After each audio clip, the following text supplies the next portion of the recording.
We are not nearly done fighting. We're not going to stop until he walks out of prison a free man to his family. The fight isn't over for Sean Diddy Combs. A month after being convicted by a jury, his defense team is asking to vacate the verdict or put him back on trial. Diddy could walk free any day now, and nobody saw this coming. After a guilty verdict that sent shockwaves through the music industry, the legal system, and social media, a sudden legal loophole has emerged. A single crack in the foundation.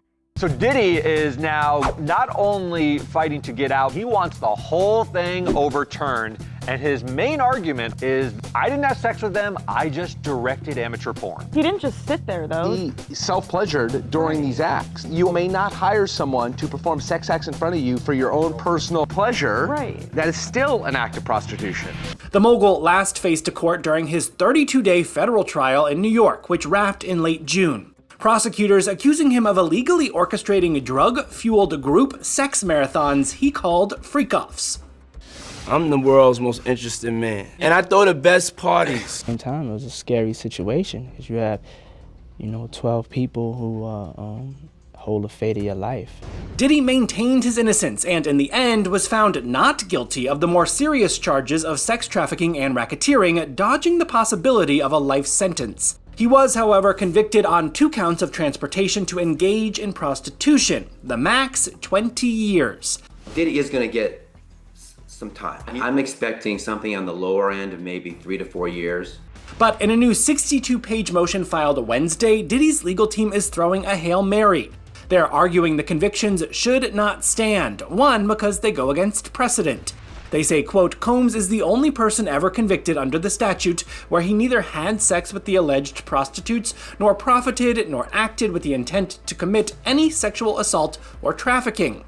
And 2, because the mounds of scandalous evidence presented in court to prove the now rejected charges poisoned the jury. Whole criminal trial, 7 weeks of testimony and a verdict that ended in Sean Diddy Combs' conviction on 2 federal sex crimes charges. Could he be pardoned by the President of the United States? That is a question that came up a lot when we were doing the live streams of the Diddy trial every day on YouTube. I never really considered it as a real possibility, but I'll tell you what, now, based on current reporting, we may have to take this seriously. Oh, and in terms of relief for Diddy, we also have to get into his defense team's new memo that they filed arguing that his conviction should be thrown out, or at the very least, he should get a new trial. We're going to talk about that too. And by the way, let me tell you, we have an amazing guest who I'm going to be bringing on in a little bit, somebody who actually helped secure federal pardons for his clients, including from President Trump, and is an expert in criminal law, has been following this case from the very beginning. I'm going to bring him on in a little bit. But why do I say that we have to take pardons seriously now? Why? Well, TMZ has reported that President Donald Trump's administration has been talking to Diddy's legal team about a potential pardon, a forgiveness for a federal crime. It's enshrined in the Constitution. Article 2, Section 2, Clause 1, the president shall have power to grant reprieves and pardons for offenses against the United States,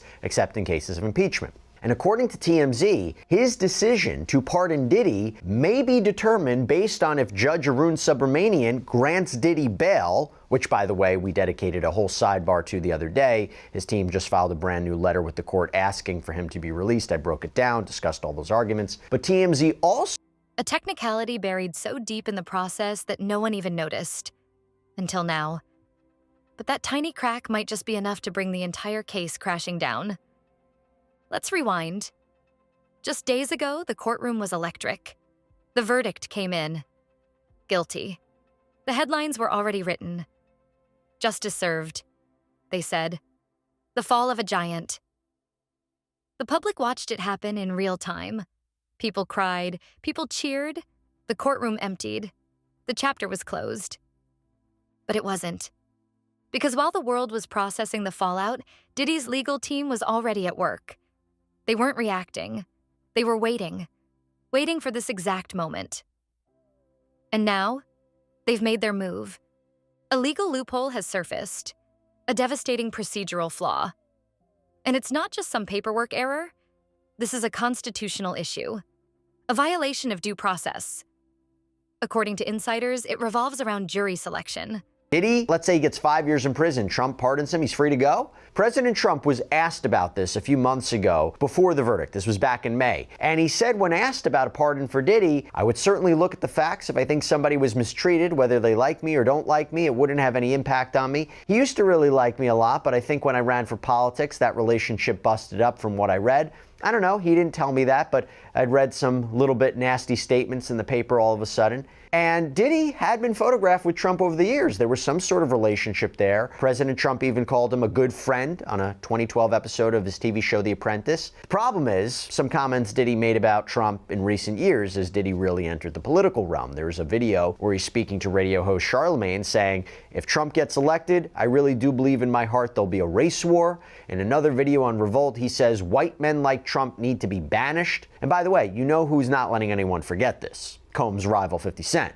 Took to social media recently, wrote, see, Trump don't like S like this, buddy. You run your mouth too much. And Donald doesn't take well to disrespect and doesn't forget who chooses to go against him. While working tirelessly to make America great again, there is no room for distraction. He would consider pardoning anyone who was being mistreated, not Puff Daddy. And let me tell you, the idea of Trump pardoning Diddy is not getting a ton of love out there. Conservative commentator Megyn Kelly posted on X, Trump should not pardon Diddy. He doesn't deserve it. He's a Trump hater. He's a woman abuser. MAGA is already upset over elites seeming to cover for each other. This would not help. GOP struggling with young female voters, most of whom will hate a Diddy pardon. And then you just had other random accounts like America First. What? He's actually considering this? Diddy is a depraved, abusive, sexual deviant who should be spending the rest of his life in prison. If Trump pardons him, he will get absolutely crushed. Who is advising him lately? It's looking like straight up sabotage at this point. There were other accounts that were not in favor of it, although there was this account, Milo, posted on X, Trump has no choice but to pardon Diddy after the government, led by James Comey's daughter Maureen, simply lost interest in Diddy's guilt the moment they secured his tapes incriminating powerful Democrats. The prosecution was a shambles. The trial was a farce. Now, I want to talk about if this is really going to happen, how it would happen. Also, if it really depends on bail and sentencing, then what are we talking about? And I have somebody who not only has been following the Diddy case from the very beginning, not only is a renowned criminal defense attorney, but actually has obtained federal pardons from the president, including from Donald Trump. By the way, for his clients Kodak Black and Lil Wayne, those were maybe the most notable. I'm joined by Bradford Cohen. Bradford, thank you so much for coming here on Sidebar. Appreciate it. Thanks for having me, Jess. Now, before I even get into the pardon, okay, there was a bit of breaking news before we were going to come on. This is what I want to get your opinion on first. So Combs' defense team filed a memo in support of a motion for judgment of acquittal, or in the alternative, a motion for a new trial. And basically, I know you read through it, but basically the evidence, they would say, is insufficient to sustain that conviction. Their main arguments is really echoing what we've talked about a little bit when it came to the bail analysis, but that his prosecution, his conviction on these Mann Act prostitution charges is so unique. He wasn't profiting off of this business. All consenting adults were involved. The jury didn't find that there was any sex trafficking. They argued this isn't even prostitution per se, it's voyeurism, that the intent wasn't for people to travel for sex for money, but he paid them for their time. Everybody was having a good time. He makes a First Amendment argument that the freak-offs and the hotel nights were performances that were typically videotaped. A sacred part of any trial. Specifically, a juror who failed to disclose a prior connection to a key witness. A connection that, if known, could have changed everything. That disclosure wasn't optional. It was required. By law. And because it didn't happen, the entire verdict may be legally invalid. Diddy's lawyers didn't hesitate. They filed an emergency motion, a full request to vacate the verdict entirely. Not reduce, not appeal, vacate. As in, erase it from the record. If granted, the guilty verdict is gone. Diddy walks out, clean slate. And make no mistake, this isn't desperation. This is precision. This is years of experience on display. The motion is airtight, over 200 pages of legal firepower. It doesn't just argue, it dismantles. Piece by piece, it breaks down how the jurors' presence tainted the trial from the inside out. And the timing? Impeccable. The legal saga of Sean Diddy Combs entering a new chapter after his guilty verdicts. In court docs obtained by E! News, the Bad Boy Records founder filed a new motion July 30th, requesting to either overturn his convictions or grant the 55-year-old a brand new trial. Less than a month after Combs was convicted for transportation to engage in prostitution, his attorneys calling the verdict unprecedented, alleging Combs never actually committed illegal acts as the law describes, saying in their motion Combs, at most, paid to engage in voyeurism as part of a swinger's lifestyle. That does not constitute prostitution under a properly limited definition of the statutory term. The media mogul's legal team demanding an acquittal, and if not, they'll request a fresh start in court without evidence tied to his not guilty verdicts surrounding charges for racketeering and sex trafficking. This comes after the trial judge denied Diddy's request to be released on bail, leaving him behind bars in his New York City detention center, where the rapper awaits his sentencing hearing scheduled for October 3rd. So they could watch them later on. It's just amateur pornography. And then finally makes the argument that he was prejudiced because of all the other evidence that came in to prove RICO or sex trafficking, and would have never came in if he was merely being prosecuted for prostitution, particularly the Intercontinental Hotel footage of him purporting to beat up Cassie Ventura Fine. And he says, at the very least, he needs a new trial. I hand it over to you. You think this is a successful argument? Thank you. Thank you. I don't know if it's going to be successful in the judgment of acquittal. I think the argument is interesting because everyone agrees he might be the only person in custody right now that has ever been convicted of the Mann Act. The Mann Act, and it gives a nice history of the Mann Act, and a lot of people don't understand what the Mann Act is, but the Mann Act was enacted because of a racist motivation that white women were being recruited by people of color to go across state lines and make money. So actually pimping those women across state lines and making money off of their sexual exploits. Obviously, that's not the case here. It's used so infrequently, it might have been a handful of people were actually charged with the Mann Act. No one in custody currently has ever been convicted of the Mann Act. So it's an interesting argument to say, hey, listen, this Mann Act, the original reason for it was racist. The original way that it was applied was racist. The way it's applied here is incorrect because he was not making any money from quote unquote pimping or getting these women across, or men getting them across state lines. None of that was being done. This was all being done for entertainment purposes. So it's an interesting argument. I don't think this judge buys it. It might be interesting on an appeal, but I don't think the judge is going to give him a judgment of acquittal on those two counts based on the argument. Now, the more interesting argument to me, and it's their last argument for new trial, is that, listen, if you were just going to charge him with these two counts, which I originally said when I looked at all the evidence, and don't forget, I was getting calls during this trial from individuals that were telling me, hey, I have information that exonerates what. Most defendants wait months to even begin their appeals. Diddy's team filed this motion within days. They were ready, and the system wasn't. Right now, the judge has that motion in hand. Sources say it's being reviewed aggressively, because this isn't just a footnote. This is a ticking time bomb. If the motion is denied, Diddy proceeds to sentencing. But if it's granted, everything resets. He walks free immediately. Legal analysts are scrambling. Some are stunned that such a loophole slipped through the cracks. Others are calling it legal genius. But everyone agrees on one thing. This changes everything. The courtroom may have gone quiet, but the tension hasn't left.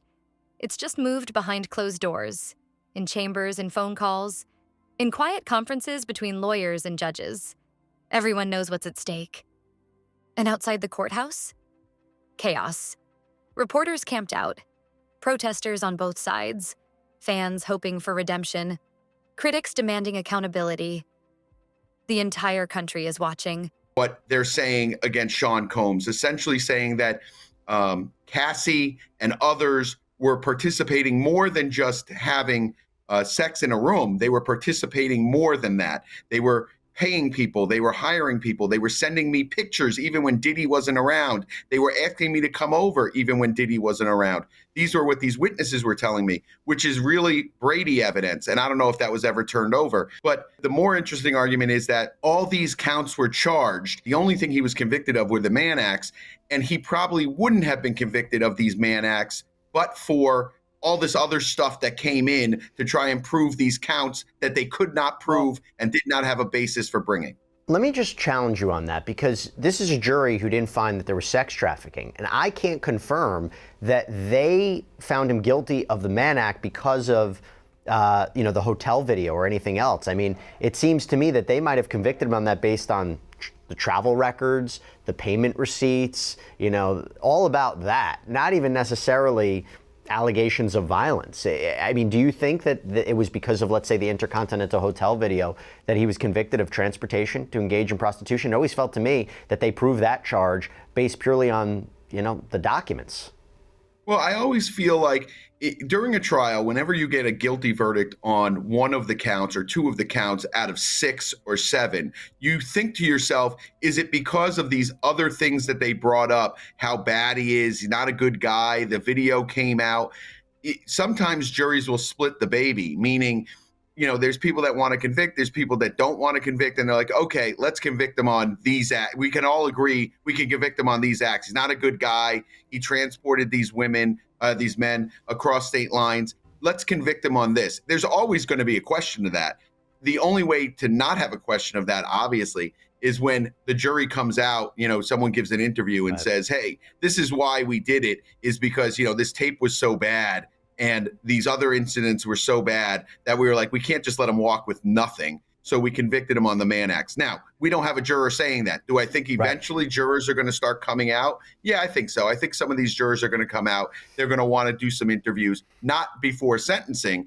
And I think after sentencing, I think some of them will come out and we'll discuss it, because I think that was the feeling I was getting from this jury and the reactions they had to Comey's closing, and even the reaction just in general to the 5 or the 6 U.S. attorney team.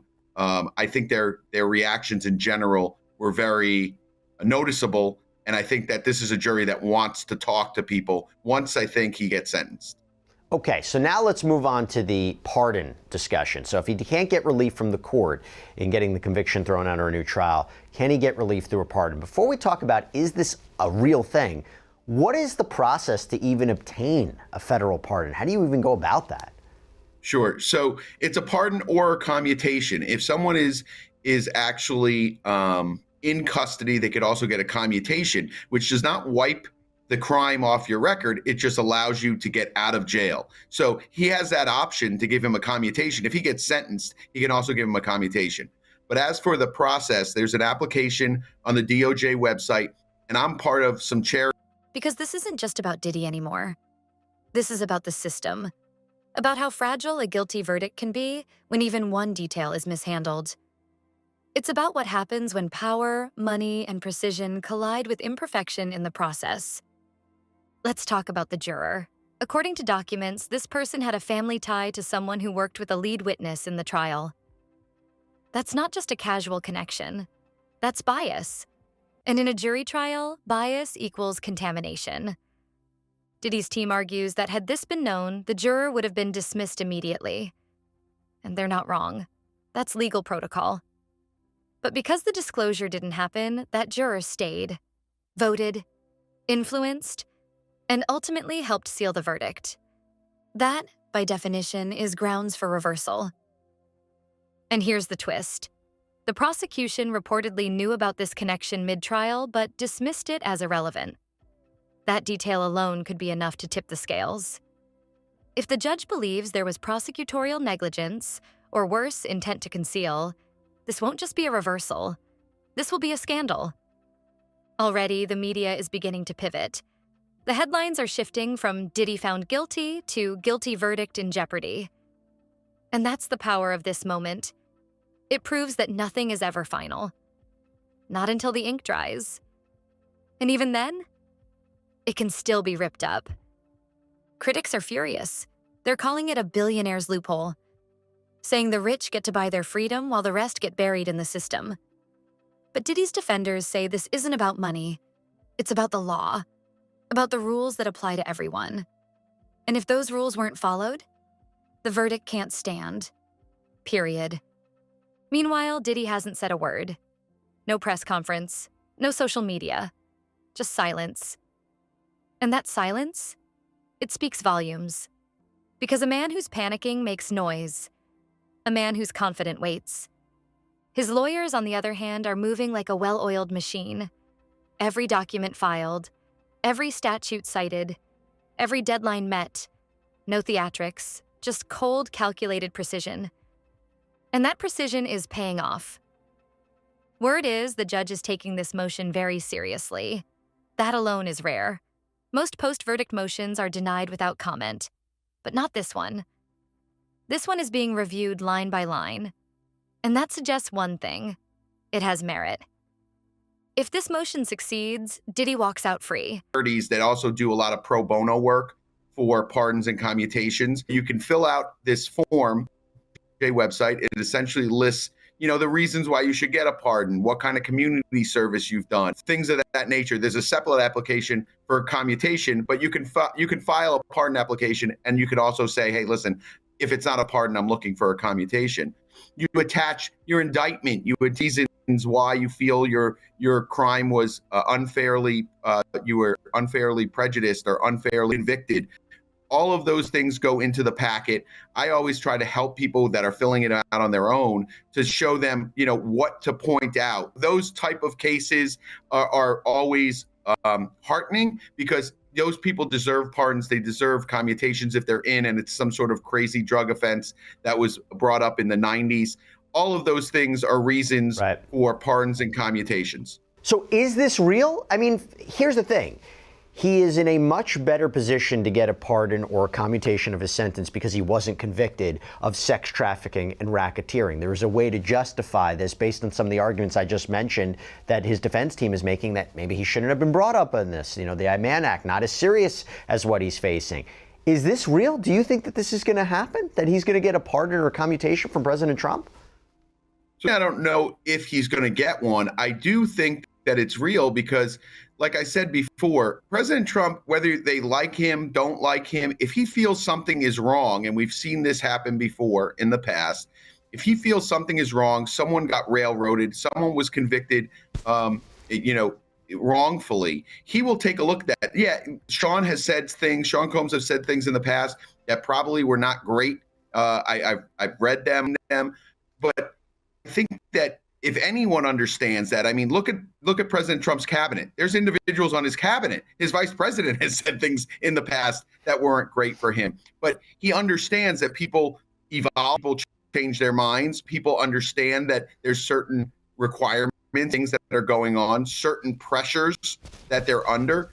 And I don't think that would affect whether or not he would grant a pardon or commutation based on things that were said in the past. I think it would be based on what he gets sentenced to, or based on the facts of the Mann Act, that the Mann Act itself, I think, is unconstitutional. I think there's issues the way that it was applied in this case. But from an optics point of view, I don't know, moral point of view, what about everything that came out of trial? The texts, the bruises, the Intercontinental tape. It's not like you can say Diddy is totally clean, that he's a complete angel. Yes, he was acquitted of the most serious charges, but the evidence that came out during the course of the trial, wouldn't it be difficult for the president to justify maybe pardoning Diddy? Maybe it is a commutation. Maybe it is, if he gets 5 years, he says, okay, I'm commuting it down to 2 or 2.5. I don't know how it would work, but that's the part that I think people might be struggling with, and what you heard, I think, from Megyn Kelly. And even his own lawyers, no one was coming out here saying that Sean Combs is an angel, that Sean Combs doesn't do anything that is off the wall, crazy. These things, no one is claiming that. And in fact, even during my interviews, not on bail, not on appeal. Free. The verdict gone. The trial erased. The record wiped clean. That's not just a win. That's a reset. And what happens after that? Nobody knows. Some say Diddy will go quiet, disappear. Others say he'll come back louder than ever. Album, documentary, tour, tell-all, revenge. But before that, one question remains. Will the system let him go? The pressure on the judge is massive. On one side, the public demanding justice. On the other, a legal argument too strong to ignore. And in the middle?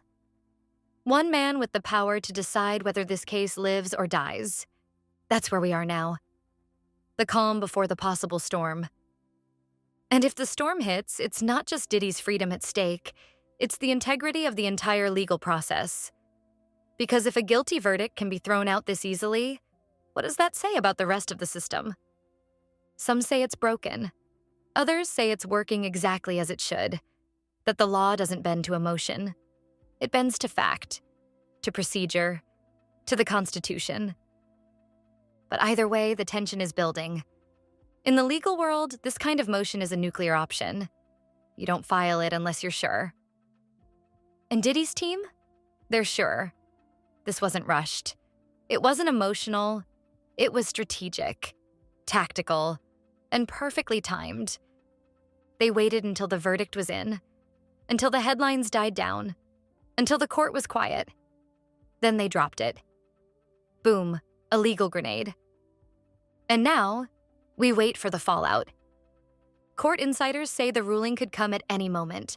No hearings, no arguments, just a signed order. One signature, one decision, one move that either sends Diddy to sentencing or sets him free. So every day, every hour, every minute, we wait. Refreshing court filings, watching the docket, reading between the lines. Because when it happens, it'll happen fast. And when it does, the world will watch as Diddy either walks out a free man or prepares for the fight of his life. This is the final act. The moment where everything can change. Again. So buckle up. Because this isn't over. Not even close. Diddy could walk free. Not next month. Not next week. Any day. Now.